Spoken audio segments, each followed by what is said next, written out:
దేవుని నామానికి మహిమ కలుగునుగాక. మన ప్రభువును రక్షకుడైన యేసుక్రీస్తు వారి నామంలో అందరికీ ఉదయకాల శుభములు తెలియజేయుచున్నాను. ఈరోజు దేవుని వాగ్దానము పరమగీతముల గ్రంథము 8వ అధ్యాయము 5వ వచనము.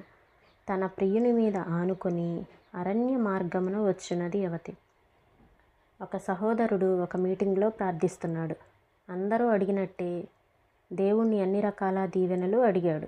అందరూ చెప్పినట్టే తనకు ఉన్న ఆశీర్వాదాల కొరకు కృతజ్ఞతలు చెప్పాడు. చివరిగా ఒక అసాధారణమైన విన్నపాన్ని కోరుకున్నాడు. దేవా, మేము ఒరిగే అన్ని వైపుల నుండి మాకు ప్రాపుగా ఉండి నిలబెట్టు. మీకు ఆనుకునే పరిస్థితులు ఏమైనా ఉన్నాయా? ఈ ప్రార్థన దానిపై ఒరిగే వాళ్ళ నిస్సహాయతను, నిలబెట్టేవాడి సర్వశ్రేష్టతను ఒక కొత్త దృక్పథంలో చూపిస్తున్నది. దేవుడు క్రైస్తవుని వెంటే నడుస్తున్నాడు. బలహీనులైన వారు తూలి ఒరిగిపోతున్న ప్రతివైపున తన బలమైన హస్తాన్ని చాపి నిలబెడుతూ ఉంటాడు. మనం ఒక ప్లాస్టిక్ వాటర్ పైపుని కనుక తీసుకున్నట్లయితే ఆ ప్లాస్టిక్ వాటర్ పైపు మనం ఎటువైపుకి వంపితే అటువైపుకి వంగిపోతుంది. అలానే సన్ఫ్లవర్ని, ఆ ఫ్లవరు సూర్యుడు ఎటువైపు ఉంటే అటువైపుకి తిరిగి ఉంటుంది.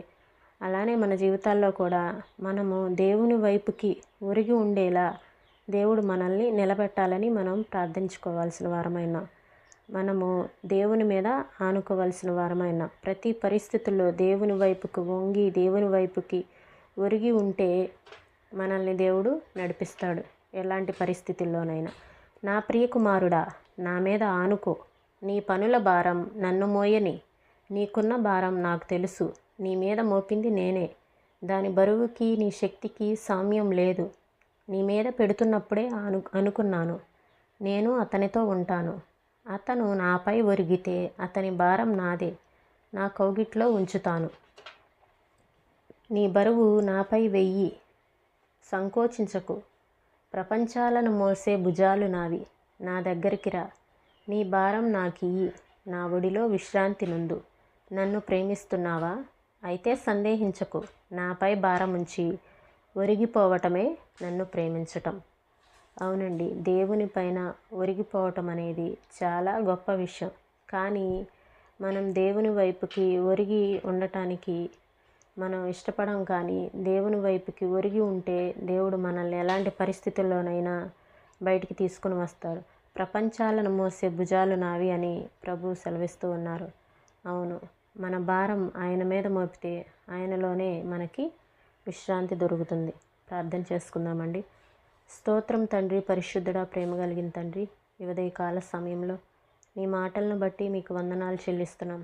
నీ వైపుకి ఒరిగి ఉండేలా మాకు ప్రాపుగా ఉండి మమ్మల్ని నడిపించు తండ్రి. అన్ని వైపులా ఎలాంటి పరిస్థితుల్లో ఉన్నా కానీ నాయన, నీ మీద భారం పెట్టి మేము నీ మీద ఆనుకునే జీవితం మాకు నేర్పించు తండ్రి. సహాయం చేయండి. ప్రతి పరిస్థితుల్లో మిమ్మల్ని విడిచిపెట్టకుండా మీ పైన భారం ఉంచి విశ్రాంతి పొందుకునేలా మాకు శక్తినివ్వండి తండ్రి. సహాయం చేయండి. నీ మాటల ద్వారా మమ్మల్ని ధైర్యపరిచినందుకు మీకు వందనాలు చెల్లిస్తున్నాం ప్రభువా. అయ్యా నా తండ్రి, ప్రతి ఒక్క బిడ్డని మీరు జ్ఞాపకం చేసుకోనండి తండ్రి. ఎవరెవరు నా తండ్రి ఎటువంటి బాధల చేత, సమస్యల చేత కృంగి ఉన్నారో అలాంటి వారిని మీరు ధైర్యపరచండి, ఓదార్చమని, మీ నామానికే మహిమ తెచ్చుకోమని యేసు నామంలో అడిగి వేడుకొంచున్నాం తండ్రి. ఆమేన్.